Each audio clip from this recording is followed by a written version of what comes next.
annual Women in the Workplace report. On December 31st, if you join us, we do a big New Year's Eve party. You have great views. The fireworks are just outside the doors there, right outside on the water. And it is a great party for everyone who comes. And on February 4th, just added and on sale today, popular New York Times columnist Nick Kristof and his wife Cheryl Lou Dunn join us to discuss their humanitarian work and their new book, Tightrope: Americans Reaching for Hope. Now, just for a few housekeeping details, you're free to engage with us online during the program, but please make sure your ringers are turned off and that your screens are turned down before Scott takes the stage. If you have a question, please write it down legibly on a question card, and we'll make sure it gets to our moderator, Melissa Kane, who will get to as many of them as she can. Also, finally, copies of Scott's new book, Loserthink, are available for purchase just outside the room. Following the program, he will not be signing books, but he will be doing a photo line with people who are interested. We'll have a staff photographer, and he'll also take a selfie with you, but we just ask you to have your camera phone out and ready to go. Finally, we'd also like to remind everyone that the Commonwealth Club is a nonpartisan forum, and we ask that our guests be allowed to make their remarks without interruption. And now, please join me in welcoming Scott Adams and Melissa Kane.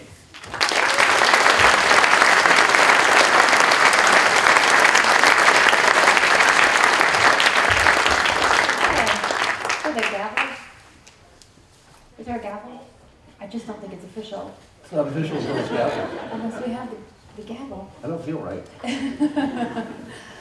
So the way it's going to work, we're just going to dive right in and start with questions. I'll read a little intro, we'll do the thing, and we'll start the thing, and then we'll jump right in. Scott here, no interest in giving a speech before we start asking questions, so we're just going to start asking questions. Alrighty, here we go. And just in time for Thanksgiving, a book to help you deal with people with whom you disagree. So everyone, get on out and get your copy. All right, so thank gavel, intro, questions. Please send yours up. They don't have to be related to just the book.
Somebody's going to give it to their relatives for the holidays. Because the beauty is, it feels like a gift, but you're not really sure. It's like, hey, Uncle Bob, I got you this book. Loser Think. You'll learn about other people. So one of the chapters that you write talks about mind reading, and honestly, pun intended, you read my mind with it, because it's one of the most frustrating things that I see out on the internets, are people who are sort of trying to assert that they know what's in your soul, what's in your mind, what's in somebody else's heart. Yeah, and here's another example where I tried to name it. Now, mind reading, of course, is already a word, but applying it in this way gives it a little extra power. If you look in the news, you'll see the pundits jabbering, one side or the other, and quite often, their jabbering is about an assumption about what a stranger is thinking. What were their real motives? What's the real reason you're doing this? Now, sometimes they're right. Sometimes it's obvious stuff. Political stuff's usually pretty obvious. But there's so many times that you couldn't possibly know what this stranger is thinking. And as evidence that you're not good at mind reading, I give you every relationship you've ever been in. Because there's probably somebody sitting right next to you who in the last 24 hours assumed you were mad when you weren't, assumed that you were hungry when you weren't, assumed that you were, happy when you weren't. My husband is in the front row. Be careful, sir. All except you. So mind reading is something that I call out, and by giving it a word, putting it in a book called Loser Think, it allows people to say, oh yeah, that's a bad thing. And weirdly enough, it was so pervasive, I don't know if I've ever heard a single person ever call it out. Like, no, you're imagining you could read somebody's mind. But the moment it's called out, it becomes sort of part of the conversation, and then you're going to start spotting it. Wait till you see what happens in the coming weeks. You're going to start seeing mind reading all over the place, and you're going to say, I guess I saw it before, but like it crystallized because somebody talked about it as a word. Now it's a thing. Well, there are a lot of great concepts in the book, but there is something here where I really feel like you buried the lead. So in one part, you talk about the difference between coincidences and things that are actually anything you should take seriously. And so he's writing about his day, basically, and he's like talking about sort of all these things that are happening that appear to be magical. And I quote, a few days ago, I arranged my collection of flashlights. And I was like, you have a collection of flashlights? This book should be called I Have a Collection of Flashlights. Well, who doesn't I have have so a many collection questions. of flashlights? How do you have, how many do you have? Is there a community? I need to know. I really like flashlights. I confess that readily. And I had built a shrine to my flashlights in my man cave in my garage. Literally, I'd put them up on a board, and I'd made sure they all had fresh batteries and everything. And I'd never done that before, right? I always buy a flashlight whenever I see a new one. It's like, oh, that's a new one. And so I had my collection all there, and they were all fresh batteries, and I was so happy with it. And the first time ever that I've been living in my house, somebody ran into a power pole with an SUV and plunged my neighborhood into darkness. The same time that I'd built a shrine to flashlights. And so I said to myself, no problem, and went to my flashlights, and I was good. Pew, pew. It just was like, yeah. How many do you have? Well, I recycle and throw some out, so I have a good solid 25 that are the core collection. Are there antiques? Are there hard to find ones? Is there like a community where you're like, oh, that's that version. Oh, that's amazing. Well, that's a good idea. His next book. They're mostly plastic, Flashlight. and I just like how they look. And I don't know, I like flashlights. There's no explaining it. Okay, terrific. Now we know. Thank you. So you are not a fan of the press. Like as a member of the press, I was reading going, you talk about it, but I think it's fair. I didn't name you. Some of the criticism, I know, not this time. But I didn't feel like it was unfair, and I thought attacking sort of the structure of the press is something I think a lot of journalists wouldn't even disagree with you about. So you talk a little bit about that and how that feeds into the way people think. So I like to put it in the context of a small technological change that nobody noticed when it happened, which is the ability to measure with precision what people are clicking on and even why in some cases. And once that was the case, once everybody could measure, these people click on this, these people click on that, it would have become obvious, as it did, that the things they want to click on are the crazy stuff. The things that make your hair catch on fire. It's like, I don't want to hear about the budget. I want to hear about impeachment. I want to hear about a plot to overthrow the government. I want to hear about some really good stuff. And so we're all elevated in our opinions because the news model is forcing us toward more provocative stuff. So where before they would have just said, well, here's the news, there's my news. Now it's replaced entertainment to a large extent. I'll bet some of you would relate to this. How many of you watch the news like entertainment? Like it's not even for the news anymore. It's for the laughs. You watch it like So many liars in here. Everybody's hand should be up. No, I'm kidding. Yeah, so that's the big problem. The big problem is that once you could measure stuff, there was no way that public companies that are beholden to stockholders could do anything but the things that get the most attention. There's no way you could ignore that. And so we had to get to this point once that small technological change happened. And that caused us to bifurcate into two complete, almost civilizations at this point. And we're in bubbles, and we don't really see what's happening in the other bubble because it looks crazy or insane or stupid, or maybe they're lying, and we can't quite tell. We know there's something wrong in that bubble, but it doesn't make sense, and we can't make any sense of it. And it's largely because people have become totally bifurcated in their news consumption. So conservatives are a little more likely, I think, statistically, to at least sample CNN once in a while because it's more pervasive. But people on the left typically are not even aware of the argument on the right. Or they might know one of them, but not the good one, for example. Not mine. Yeah. So that's part of the problem. But you do give some tips for how to get out of your bubble, sort of how to recognize if you're in one, and then how to communicate, how to... Yes, I recommend pharmaceuticals. No, not in the way you think. Not in the way you think. If you watch the news, as I do quite a bit, there are pharmaceutical commercials that come on. Now, if you make the mistake of actually listening to one, you're going to hear more problems than you knew that a human could have health-wise. It'll come on and say, well, you can take this pill, it'll solve one problem, but you're going to have diarrhea and you're going to have, your heart will explode and your lungs will be congested. And forget about sex, because all good drugs take that off the table. That's the first thing they do.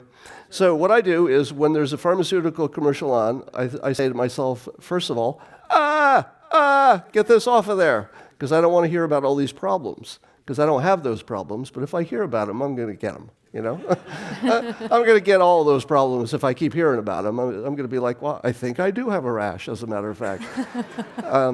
So I'll run to change the channel as quickly as possible to the opposite. So if I'm on CNN, I'll go to Fox News and vice versa, because they both have pharmaceutical commercials. And in that way, I miss a lot of the ugly commercials, but I'm exposing myself to content on both sides. So I recommend that. You don't have to do it the way I do it, but if you're not sampling both sides, you really don't know what's going on, but you might think you do, and that's the most dangerous situation. Well, you tell a story about your dog Snickers that I think that really stayed with me, and it's a great anecdote.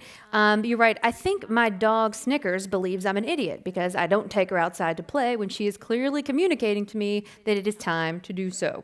Snickers knows she is sending me the let's go outside signal, so she knows I see it. She knows I am physically able to go outside, so if I don't stop what I'm doing and take her out, does she think I'm stupid? And so you go on to say, sometimes you're Snickers and sometimes you're you in this scenario in a way that requires empathy and requires imagination to really think about where the other person is coming from. Yeah, so here's an example where being an artist or a creative person gives you maybe a little better vision on the world than perhaps the engineer or the scientist. So before, when I was saying different professions have different styles of thinking, it wasn't to insult one, because there's genius that goes across every kind of domain. But in this example, an artist or somebody who creates for a living might have a little more propensity to imagine there are other explanations for the facts. And the story I use in there is that my car is perpetually dirty. Now, if you saw my dirty car, you'd say to yourself, it's kind of an expensive car. He could probably afford to get it washed. He's a cartoonist. He's got a flexible schedule. He certainly could get it washed. So if he can afford it, he has the time, and it's never washed, he probably is saving water, or he cares about something, or he's blind. What's the reason? Now, the real reason is the one you would never imagine. In fact, you're all trying to think of it right now. You're thinking, what's the real reason? What's the real reason? Is he going to tell us? Yeah, I'm going to tell you. The real reason is I have an irrational fear of public instructions. Now, I don't know if any of you have this, but I don't want to be in public where anybody can see me, and I have to figure out the instructions while people are watching.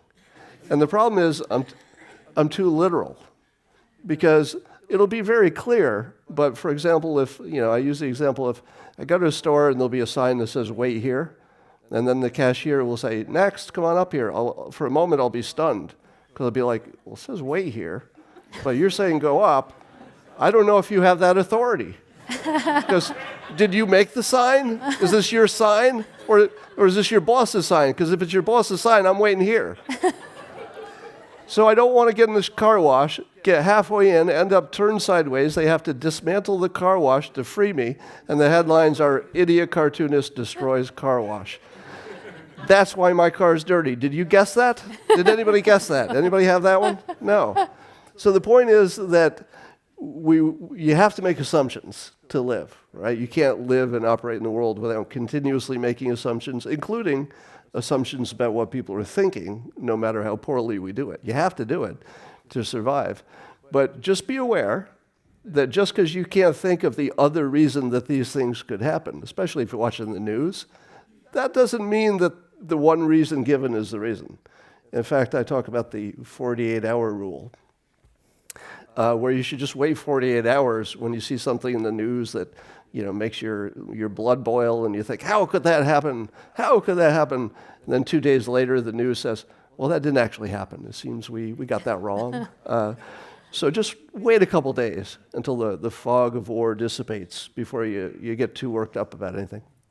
Excellent. We have a number of questions from the audience, and so we're going to kind of ping back and forth between the book and some questions. But this is a great question. Why does Dogbert's tail always wag when he does evil? So the Dilbert characters are mostly versions of me. So you know how you have lots of different personalities that are sort of all inside you? Well, Dogbert is a part of my personality that says and does the things that I couldn't do because I would be beaten up or jailed. But they're thoughts. I think of those things. I just don't do them because it's not polite or illegal or whatever.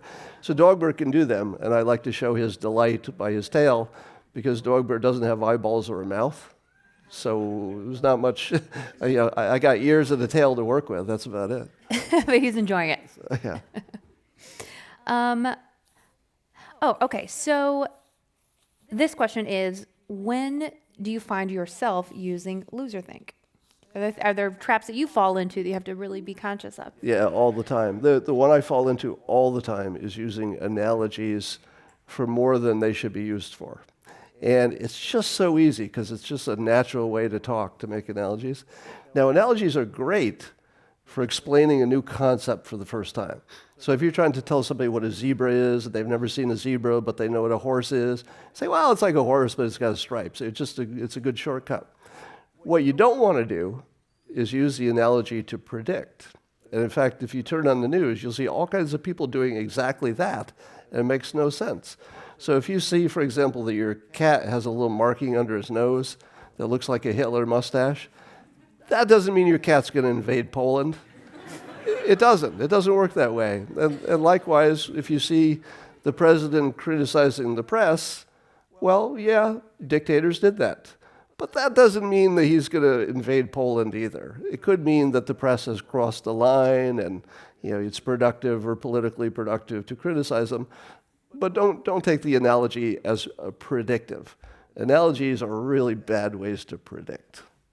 Well, and also, so is the slippery slope. I mean, you talk about a number of things that people do to sort of future trip, as some people would say, about, sort of how the sky is going to fall and how bad things are going to be based on history repeating itself.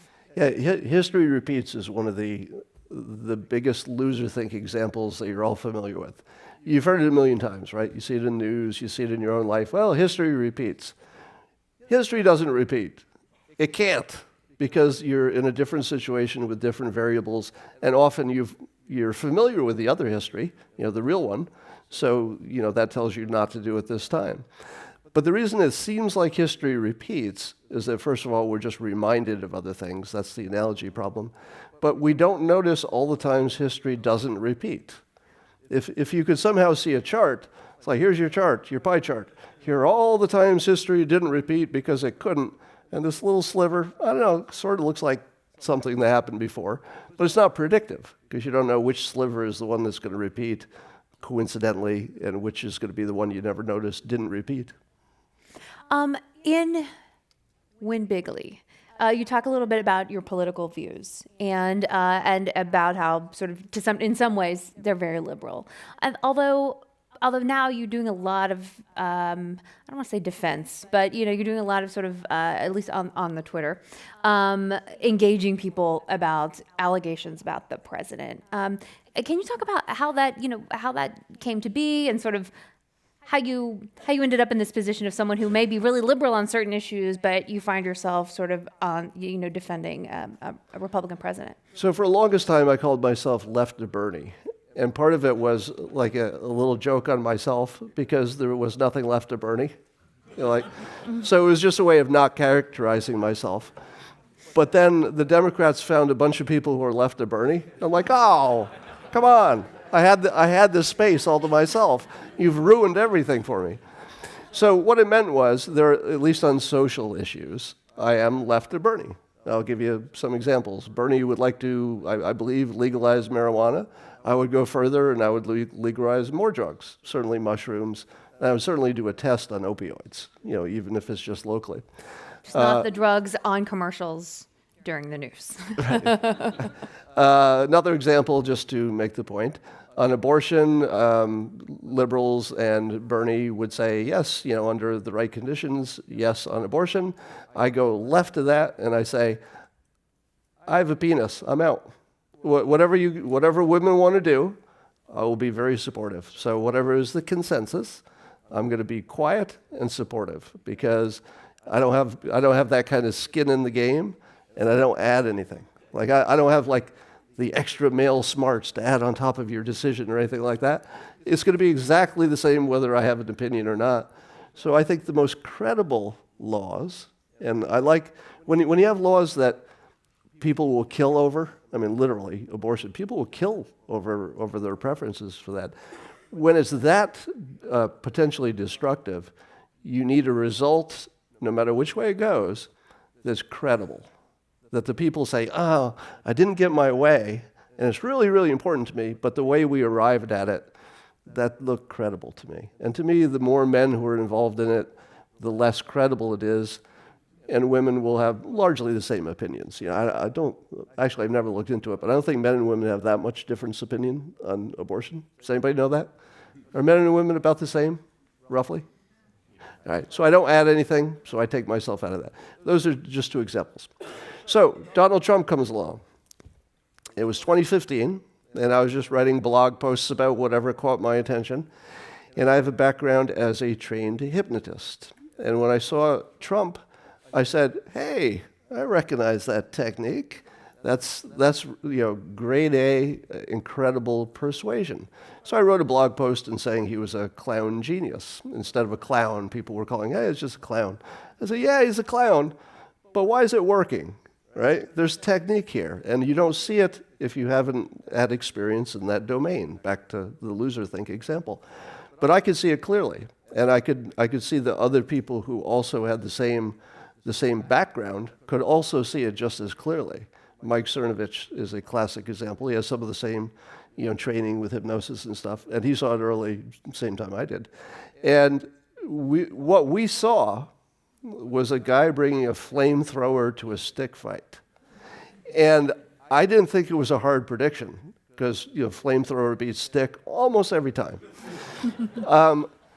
So by the time, and so I was just writing about his persuasion skill. It wasn't about Democrats, or it wasn't about anything except his persuasion. But you get pulled into it, and there was more demand. The first article was massively viral, and people wanted to interview me about it, and suddenly I got dragged in. Now I will claim, I did get to meet the president a year ago. He invited me to the Oval Office, and it was just the freakiest experience. Sitting in the Oval Office with the President of the United States on the other side of the Resolute desk, just chatting. There's no experience I'll ever have that will come close to how weird and cool that was. So here's Did you steal the soap? I did not steal the That's soap. disappointing. I would steal the There are soap. a lot of cameras in there. But so I will cop to the fact that you can't hang out with him and then still be, as critical as maybe you could have been, because I like him personally. Personally, if you hang out with him for 10 minutes, no matter what you started with, 10 minutes later you're going to say, but he's a nice guy. He's really generous. Yeah, imagine this, the guy who has more responsibility than maybe anybody in the world. And for half an hour, he made me feel like I was the only thing that mattered, like I was the only person in the room. And he could do that to you too. So here's the thing. He does have that charisma, that ability to make people like him and hate him too, for different reasons. So I'm not biased in terms of him personally. Personally, I like him. What I thought the country would get out of him, and the reason that I didn't feel any conflict about promoting his abilities, which helped to promote him, is that I saw he was bringing a toolkit that had tools in it we've never seen before. and sometimes your civilization will get a little ossified. You'll get sort of stuck. And it's something that an ordinary politician can't unstick. And examples would be, trade with China. Remember when he first started talking about it and everybody said, oh, trade war's bad, trade war's bad. How about that record stock market? Trade war's not so bad, not so bad. And in fact, if we never make an agreement, which by the way I don't predict we'll ever have an agreement, except maybe on some small stuff, I think we'll be fine. And we'll just gradually decouple from China, as we should anyway. And anyway, so I think he brought to the mix a set of tools that I thought could break free some things that just needed to be, the box just needed to be shaken, and then see what we can do after you shake the box. I knew that it would be messy. I knew that there would be breakage, but everybody who voted for him knew that, and they knew what they were getting. They got the breakage. They got the benefits. The benefits are, I would say, enormous at this point. If you like lack of war, you like beating the caliphate, if you like the good economy. If you don't like those things, maybe you have a different opinion. But and then on the personal stuff, of course, he's driving people crazy, which is definitely a cost. All right, the way people feel about each other and the just political heat definitely is an expense. But I thought that was a worthy expense to get some stuff done. The next president can bring the temperature down, and we will bank those other benefits. Who do you suppose will be the next president? Oh, well, I think Mr. Super Predictor. I think Trump will win easily for re-election. I don't think that's much in doubt at this point. But the one after, that's where it's going to get interesting. Sooner or later, AOC and Matt Gaetz are going to be running for president against each other. Probably not 2024, but I'd be amazed. Are they old enough? She's not. He might be, barely. Okay. Yeah. But sooner or later, they'll run against each other. Kanye said he's running. Before you laugh, well before he said that, I had identified him as another master persuader.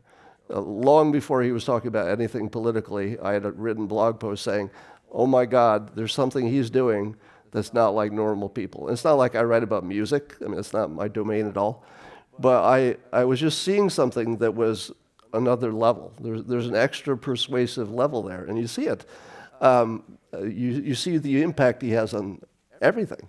You know, anytime you inject Kanye into any topic, it's all changed. I mean, he's just such a force. So now he's doing sort of there's religious revival stuff, and I think maybe he's setting his sights higher than president. Literally, I think he wants to be a spiritual leader in the United States, and maybe saying he's going to run for president is sort of good for effect. But I think he's actually has bigger sights than the president. Bigger than the president. Well, we don't really have, do we, a spiritual leader who is non-denominational. We don't really have that, do we? Got quiet, didn't it? I don't You're know. all Oprah? thinking because you've got your mega churches and every religion has a leader, and some of them you could name, but we don't have somebody who's non-denominational and would be regarded by everybody as open-minded to all the other religions. He does have a place that could be bigger than anything we've seen politically. So you don't think he'll run for president? You think that's beneath him? No, he might. Okay. But I think he might have a bigger role. But you don't think any of the Democrats now, including Bloomberg, have a shot? Well, years ago, I actually wrote that Bloomberg would be an excellent choice for president because I liked him. He was sort of middle road. He was pragmatic. He seemed to be able to break with his party if he felt it. He was smart. He had all the qualities. But he's also 77. And if you haven't seen his speech, or even worse, his mobile phone little video he did, where you got to tell these guys over 70, turn the phone sideways, please. Turn it sideways. Because if you can't do that, you can't be president. Just turn it sideways. So just if you haven't seen Mike Bloomberg yet give his speech and announcing, or his little video that I just mentioned with the phone, somebody was holding up a phone, you have to see it because he's not the Mike Bloomberg he used to be, I'm afraid. I hate to say that, but it's a little bit of the Joe Biden problem, which is great patriots, great contribution to the country, total respect for both of those people. But there is an age where we all need to know. It's time for somebody in the family to, guide you off. And I'm there. and unfortunately, Bloomberg's there. But I don't know if he's trying to be president or he's got a better play, because running for president allows him to go in strong and trash Trump so effectively, plus his money, plus the fact he'll get TV time. He may be doing it just for the Democrat who emerges. It may be just a way to weaken Trump so that they have a chance. It might be a way to take Biden out, because Bloomberg goes in, and the people who said, well, I might donate to Biden, they're going to say, oh, hold off a little bit, because there's a guy who's the same age, similar politics, but he can fund himself. So he might be doing it just to get Biden out, because Biden can't possibly win against Trump. It's just a terrible matchup. But that helps, like an Elizabeth Warren, for example. I mean, is that the long term? I'm pretty sure that Bloomberg doesn't want Elizabeth Warren to be president. So that's either. what I mean. So this play of getting rid of Biden, I think only helps maybe people that Bloomberg may not be. Yeah, so to imagine it's a four-dimensional chess thing, you have to work pretty hard to make it make sense. Probably he's just running for president. But he's so smart and strategic that it's hard to understand why he would do something he couldn't possibly win, unless he surprises us all. But at this point, it looks like he couldn't possibly win. Well, it's so interesting. I'm going to bring it right back to the book with this. Alrighty, so in your book, you write about, and this is in the book, you're writing about financial advisors. And so to some degree, some parts of the book are about how to be more skeptical, right? So sort of how to filter what you're hearing from the horrible people in the media. And so, but you write about financial advisors and just sort of how to be skeptical of them, and then you write, and so because there's little sort of Twitter ready little parts for you to take a picture of, put it right on the Twitter. So the little Twitter ready part says, be skeptical of any experts who have a financial incentive to mislead you and almost no risk at their end. And I wrote political consultants. Oh, yeah. And so I wonder if a couple of dudes with a PowerPoint didn't get in his ear and say, here's the plan. You just give us a whole bunch of money. And this happens all the time. I mean, in California especially, we see this all the time, where you see wealthy people just burning their money. And you go, who? Why? Consultants. And so that may be part of it as well. Maybe somebody got in his ear and had the right chart to show him. That's actually one of the best hypotheses. I haven't heard that one before. But when you think Two it dudes through, with a PowerPoint. Done. yeah, when you think it through, how hard would it be for really persuasive consultants who know they get a big paycheck to convince a 77-year-old, yeah, this is your time? You know? I mean, it borders on elder abuse. But if they only get $1 billion out of them, he's still okay. He's still okay. Okay. All right, some more audience questions here. Somebody wrote, please share any insights or opinions you have about thinkers such as Jordan Peterson, Jonathan Haidt, and Ken Wilber's integral theory. Well, Follow those guys? that's a big question. Jordan Peterson, for a long time, I would ban people from mentioning him on my Periscope. And people thought, oh, you must dislike Jordan Peterson. No, it was because he was so popular, I was sick of hearing about him. People kept saying, well, what do you think of Jordan Peterson? I was like, banned. I'm sick of seeing it. But then I listened to him. So I was like, all right, I've heard his name 1 billion times. I'm so sick of it. And then I listened to a YouTube video. It doesn't matter which one, because they're all amazing. And I thought, wow, this is like powerful and different and important. You know, usually you don't go to YouTube to find something important, but I thought this is way beyond just helpful. This is important. And so I got hooked, as many people do, so I started watching his content. And it was just so useful, and I don't even know how to explain it. It was just so different and fresh and useful, and it was changing people.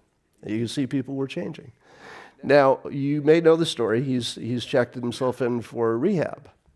So he apparently had some issues, got on some whatever, doesn't matter, but he checked himself in for rehab. I think he's still there, working through it. And I realized that on one side, you say to yourself, oh, you hate to see your heroes, go to rehab. But I have a different opinion about that, because he's a role model. And him going to rehab is one of the most important things that's ever happened in this country. And wait till he comes back. It's going to be awesome. The other people I don't know about. And I never heard of those other guys. I think his religious videos, his videos about religion, are really interesting. If you're thinking about sort of who's our spiritual leader that sort of can traverse various faiths. It's a very sort of Campbell kind of way of pulling from all different strands and sort of bringing it together. But just to put a pin in that point, the fact that he has it so together in terms of how to live your life, but he still had to go to rehab, that's an important message. That the addiction thing is not about being smarter or clever or trying harder. The addiction's its own thing, and it can get anybody, and it's very important. Someone asks, you once had a fear of public speaking. How did you get over it? Well, I wouldn't say I ever had a fear, so I'm a natural ham, but I took the Dale Carnegie course, and if you haven't heard of that, it's one of the best things I've ever done. It's life-altering, because what it does is it teaches you to do what I'm doing now, which is talk to a group of people as easily as if you were just talking to somebody you know. And it teaches you to do that. And what I watched was, in the class, I watched person after person who mostly had been sent there by a boss, usually, because they couldn't stand in front of people and talk. They would get too nervous. And I remember watching a woman who was in the class, And you had to volunteer to talk. So you had to you had to decide when you were ready to come up, and everybody would talk everybody to the class. And she stood up there, and I have to do the impression. I think I can stand up here. And she stood up there, and she couldn't make words, and she started sweating in an air conditioning room. And I watched beads of sweat while she's standing in front of the room trying to talk. They're like running off her nose, down her chin, and actually fell on the carpet in front of a room like this. And she was afraid of public speaking, and that was her experience. Now, the thing you need to know about the class is that there was only one rule, that everybody gets complimented, and you never criticize anything. So nobody who speaks will ever hear a bad word about them. She goes back to her chair, completely defeated. We're in the audience, and we're dying. We're dying for her. And the instructor gets up and he says, "Wow, that was brave." And it was true. That was true. Next time she came up, a little bit better. By the end of the class, she was a professional speaker because she lived through the worst and got a compliment. And got a lot of compliments because we all complimented her. So watching that transformation from nothing but positive words is just life-changing, because you realize the power of a compliment, to the point where my current philosophy is that if you withhold a compliment that you're thinking something good about somebody and you think, oh, I don't need to say that. It's almost immoral. If you've got a compliment, just let it out. What a great point. Thank you. Thank you. I feel a lot better now. I'm letting it out. So actually, you do write about this in your book, so I want to sort of give you an opening to get to it. One person in the audience wrote, what are some go-to questions that you can use to challenge and broaden your colleagues' thinking? Go-to questions. All right, well, I use a technique called the magic question. When people are disagreeing with you, I have this experience. They think they're disagreeing with my opinion, but really they've formed a misleading opinion of my opinion, and they're really arguing the misleading thing, not my actual opinion. And if I try to correct it and say, oh, that's not my opinion, it's actually this, do they then argue your actual opinion? Never. No, they just turn that into a new wrong opinion so they can argue that one. So trying to get people to actually argue with my actual opinion has never worked in my entire life. But this technique I've tested, and it does work. It's the magic question. It goes like this. You say to the person who's arguing with you, tell me something that you think is true that you think I don't think is true. Just one thing you think is true that matters to this topic that you think I don't think is true. And they'll offer something, and you'll say, no, I agree with you. We both think that's true.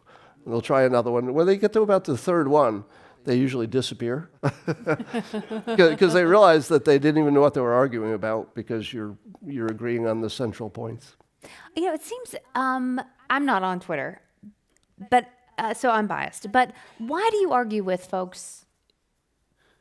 Just that's it. That's the question. Just like what I mean, like sometimes because it just seems so futile sometimes. I mean, you get in there and you're spending your energy to try and change people's minds, and it just seems like, I mean, assuming it's a person and not like a bot, assuming it's a human, then there you are spending your time trying to change the opinions of like Red Hat 52, like somewhere. Sorry, Red Hat 52. I don't. Yeah. Well, I can only speak for myself there, which is I get benefits that the ordinary person doesn't get. Because, for one, people follow my Twitter, and they follow the comments as well. And because I'm a cartoonist, I have wittier comments than other people, because that's my job. And so sometimes I like being witty because it's part of the show. So if I can argue in a witty way, it's just entertainment. But I also am drawn to it. I love it, but it's also educational, because you can see, okay, what response did I get? You're learning what other people's arguments are, which strengthens your argument. So to me, it's just all good. but I have a very high tolerance for trolls and insults and a lot of personal insults. You get insulted a lot on Twitter, but I have a high tolerance for that. It doesn't bother me. So I can get most of the benefits because the bad parts, the trolly stuff, it just doesn't bother me. That's a superpower. That's amazing. Alrighty, so what is your advice to someone who is a conservative but who works in a liberal industry like entertainment, movies, or music? Is it possible to be openly conservative without ruining a person's career? No. But I'll give you some suggestions to make it go down better. Certainly, you probably want to keep the most provocative stuff to yourself. But if you're surrounded by people who disagree with you, try pacing. Pacing is a hypnosis trick. It's a salesperson trick, etc. And it means agreeing with people on all the things you can agree with, and even matching them in style. You might match their body language. You might match the way they speak. Anything you can match. Their breathing, you name it. As many things as you can match with somebody will make them feel more bonded and connected to you. They won't maybe think it in their head, but they'll feel it. This is a person who's like me in all these ways. So then, if you need to disagree, they're at least primed. You've set the table. This is someone who realizes that they've agreed with you on 10 things, or at least they're compatible on 10 things. So now you can introduce that 11th thing. But you don't want to walk right into the middle of it with your MAGA hat on and yeah, Trump. Don't play it that way. Yeah. This person writes, Dilbert is the only mailing list that I have been a subscriber for the last 10 years. Haven't all the characters learned from their mistakes over the years? If they did, I'd need a new job. So, yeah, the beauty of the Dilbert comic strip world is that the characters exist, so I don't have to think too hard. It's not like writing a new movie every day, because you've already got the characters. So I just take the topic and throw it into that world and say, well, that's something a lazy guy would respond to, Wall-E. So it's easier to write once you've got your characters set. Any situation works. Well, this person writes, which Dilbert character are you? Now, I think you've said that you're all of them, but is there one that you feel especially close to, maybe the main character? Well, originally Dilbert was based on me. So he had my lack of social graces, my nerdy interests. He was a single guy. I was a single guy at the time. So he was basically an extended version of me, except he was smarter, because he was an engineer. I'm not an engineer. And his body shape is actually based on a coworker. So there's... Do they know? Here's the fun part. He doesn't know. I've never told him. And, what's his name? Let's tell him. I didn't even know him that well. He was just somebody in the office, and I'd see him walk by, and he just looked like a walking Dilbert, I guess, a cartoon. So I always wondered, years later, is he ever in line at Safeway or something? And does anybody ever tap him on the shoulder and say, "You remind me of, I can't place it." But he doesn't know. Okay, so this person wants to know why you don't like the Godfather film. You don't like the Godfather? Did you hear the murmur? This is very upsetting. I feel like I need security to get out of this room. You may. I will make a general statement that I can't watch movies at all anymore. I've completely given up on movies because my attention span has shrunk and shrunk and shrunk until it's Twitter-sized, And watching a 2.5-hour movie on anything is just painful now. It's like going to the dentist for me. It's like, they're moving so slowly. And so that's the first thing. But, was it the producer of The Godfather recently? He was making fun of the Avenger films because they were all, was it Scorsese, Coppola? Yeah. Oh, Scorsese. He was making fun of the Avenger-type films and the superhero films. And I'm thinking to myself, there's a reason they make $1 billion, because they're really entertaining. And those movies that don't make $1 billion, there's a reason they don't make $1 billion. They're not that entertaining. If they were, they'd make $1 billion. So I have this weird background where I'm part artist, part economist, which is a weird combination. And so when somebody says, is somebody's art good, I usually say, is anybody buying it? If they're buying it, it's good. If they buy it twice, it's really good. And if they don't buy it, I don't care how much art went into it. Nobody wants it. So, Dilbert was created because the audience said, hey, we kind of like your generic cartoon. In the beginning, it wasn't in the workplace so much. But we like it a lot when he's in the workplace. So unlike Scorsese, I said, what is it my buyers want? They want it to be in the workplace? Done. So I moved it into the workplace, and that's when Dilbert took off. So I am not on the side of the artists who have, there's this thing called artistic integrity I've heard of. I try to avoid it at all costs because... Is that loser think? Yeah, it should be. I should in the sequel. No, I mean, if you're an artist, you should be making things for the audience, not for yourself. So if the audience isn't willing to shell out some hard cash for it, you didn't make anything. Let the hate mail begin. Bring it on. Actually, this is related to the earlier question. This might be the same answer.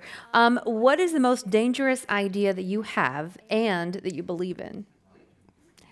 Not like in Godfather might be it, but is there something else? The most dangerous idea. I guess it would be dangerous to whom? To me or to other people? Other people, I would assume. So I'm a believer in we live in a simulation. I heard a groan out there because you've heard it too many times from me probably. Anybody who watches me on Periscope knows I talk about this too much. So, this requires a little explanation, if you don't. Please. First, let me say that there are brilliant people who have the same opinion. Elon Musk is one, physicist. In fact, it was invented by a physicist, Nick Bostrom, I think. Keanu Reeves. Yeah, all the smartest people.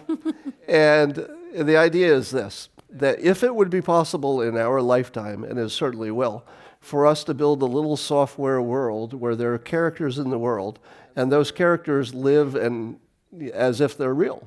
And so they have a programmed belief that they're real characters.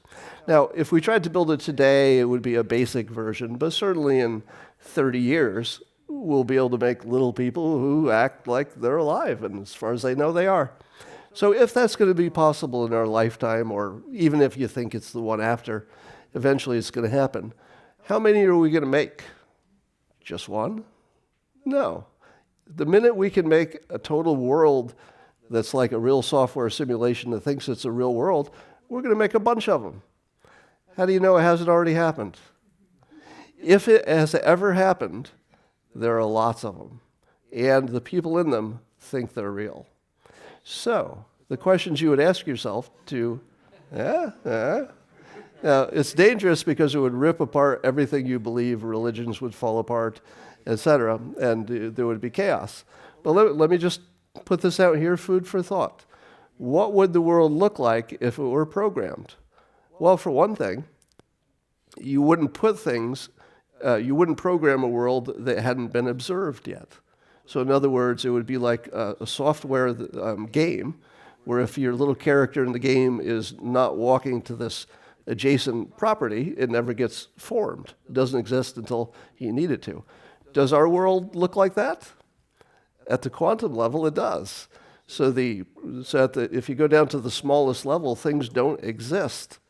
They only probably exist until somebody sees it or measures it. So we actually know that reality doesn't come into being and become solid until somebody needs it, meaning that they observe it or they measure it with an instrument. You would also want to have a world where you couldn't get out of it and look from the outside. Can you get to the edge of the universe? Nope, you can't.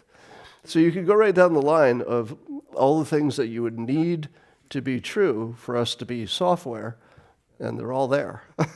And then the math, that if you're going to have ever one, there will be lots of them, and if they're really well designed, the simulation will build its own simulations all the way down. So, is this non-falsifiable though? I mean, is this a theory that you can't get out of? Like, how do you disprove this theory? It's the magical monkeys theory. Like, it's how do you? I don't have a solution for proving it. But like most of religious beliefs, they also are tough to falsify. It's like, does God exist or is he hiding? Well, if he's, all powerful, he can hide pretty easily. So that's why we don't find him. So none of these things can be proven or disproven. But if you live your life like it's a simulation, and you imagine that you can hack it, then that would be one explanation for my life as it is right now, because my life is crazy. I mean, I just told you, I just went and chatted with the president. That's not normal. I've got a best-selling book. I've got a cartoon strip. I get to talk to all you people. I don't have a normal life in any way, but I've lived it like I can program it. So I've taken the assumption from an early age that reality would be programmable, at least for me, and treated it that way. And I programmed exactly the life I fantasized as a kid. It's literally exactly the life that I imagined when I was 6 years old. Now, and what was the name of the book? How to Lose at Everything and Still Succeed? We're plugging the book with all the tips of success. How to Fail at Almost Everything and Still Win Big. That was a prior book. Yeah. There we go. And actually, this sort of feeds into this. This one person in the audience asked, speaking of poets, which you referenced at the beginning, there is one poet who characterizes our deathless techie culture as illiterate, tasteless, boorish, whiny, and awash with money. Certainly the right place to ask that question. What do you right here in San Francisco? What do you make of that? What do you make of the tech culture? Is this something that you're like, sign me up? I want to be in the cryogenic chamber.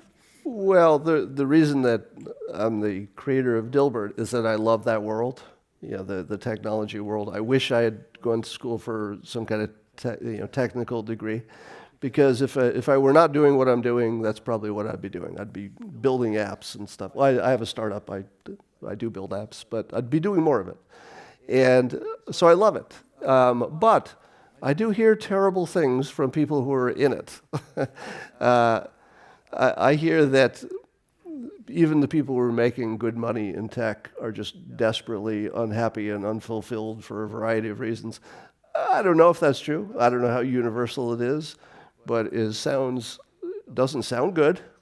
So, but as long as it has problems, I'll have material for Dilbert. So that's okay. It was silver lining. This one person in the audience wants to know about persuasion and Trump's mentors. Wants to know your comments on Norman Vincent Peale and Roy Cohn. Norman Vincent Peale. How many of you have heard the name Norman Vincent Peale? Show of hands. All right, maybe half or so. So when I was a kid, he was already well known as one of the most influential authors and writers about the power of positive thinking. In other words, the idea that you could program your simulation, he didn't use those words, but the idea that you could sort of program your reality, your life, by changing how you thought.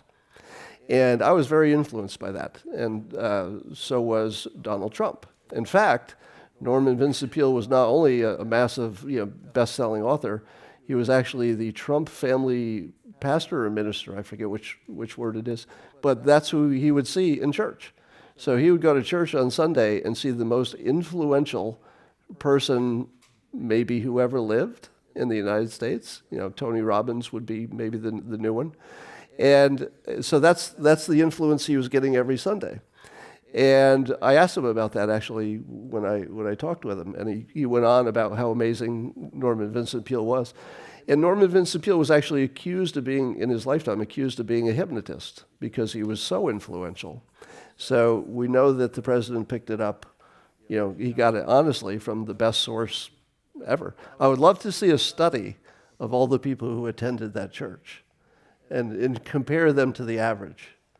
That would be interesting, because I can almost guarantee you that their life results are completely different than ordinary people. So that's one. Then the Roy Cohn thing, I don't know too much about Roy Cohn, except probably what you know, that he, wasn't big on apologizing. He was attacked all the time, win, win, win. And you see all those qualities in Trump, but you also see the persuasion part of him. So he's got a lot going on there. You talk a lot in the book, just in the context of various kinds of arguments and ways to think about things about climate change. And sort of the folks here in Northern California, with wildfires, mudslides, there's a lot going on here. And so talk a little bit about your perspective on how people should think about climate change in a way that's not loser think. All right, so I'm not going to try to change any of your minds, so you're safe, okay? So whatever you thought about climate change before, you're going to leave thinking the same thing. But all I talk about is a productive way to analyze it. If that causes you to change your own mind, then that's your business. But here are some insights on that. I think it's useful to break up the climate change conversation into its parts and give them different levels of credibility. So the central part is what the scientists are doing, which is the chemistry and the physics. If you add some CO2 to the air, does it get warmer? I'm pretty sure they got that right, because that seems really right in their strike zone, been repeated in laboratory tests, just in every way, that's solid. Now the question is, how quickly and how much does it matter? So then the scientists, as part of their persuasion, and scientists are not good at persuasion. This is a problem. They make these models. Now, are those models accurate? Well, nobody knows, and there's lots of debate, and there are different models, and there's a big range. And what happens to the models that didn't work? Do they keep them, or do they throw them away? Because if you have hundreds of models, and there are, and you throw away all the ones that didn't work this year, it will look to you exactly like your models work, but it's because you're throwing out the ones that aren't working. So there's a little bit of an illusion there. Now, is it true that the temperature is going up at a rate that we should be alarmed at? Probably. Probably the models are at least that good because we can measure the temperature, or we're getting better at it. Satellites are doing it now, et cetera. So we're probably reasonably solid, although we don't know, how quickly. Then there's a third part. Here's where it all goes to hell. Because the third part is the economics. Because to figure out how big a deal it is, it all comes down to money. If you have to move your beach house, that costs money. If you lose a job, that costs money. If your crops fail, it's money. So when they move it to the economics part, now you're in my domain. All right, I used to do financial projections for a living, and I know that they're all bogus. Every one I ever produced was no better than a guess. So once it gets to the economic part, what reliability should you put on that? Well, here's a little eye-opener for you. The UN said that over 80 years, if things go the way it's predicted, and so that's sort of a bad case scenario, if things go the way it's predicted at the end of 80 years, the UN, so this is an official prediction, says that the GDP could be as much as 10% lower. And I'm thinking to myself, wow, 10%, that's trillions and trillions and trillions of dollars. And a 10% reduction in our economy today would be massively expensive, and people would starve to death, and it would be a really big deal. But I also have a degree in economics, and I know how to look at these things. And when I saw it, I said, hey, in 80 years, our GDP will be 5 to 10 times bigger than it is now. If at the end of 80 years, after it's gone up 5 or 10 times, if it's 10% less than it could have been, would you notice? You wouldn't. You wouldn't even know the difference. You would think things are great.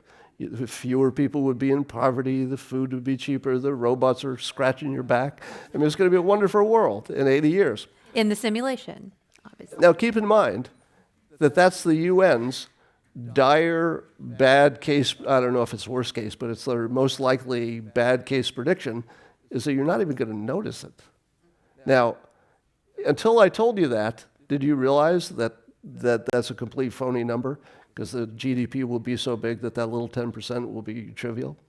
Now, is it accurate? Probably not, because I did financial projections for a living. We have no idea what the economics are. What company did you work for? They're all out of business. That's probably a coincidence. Crocker Bank, they got swallowed up by Wells Fargo, and Pacific Bell, they got eaten by Verizon. So what do you do about all this, given the great uncertainty? Well, here's the good news.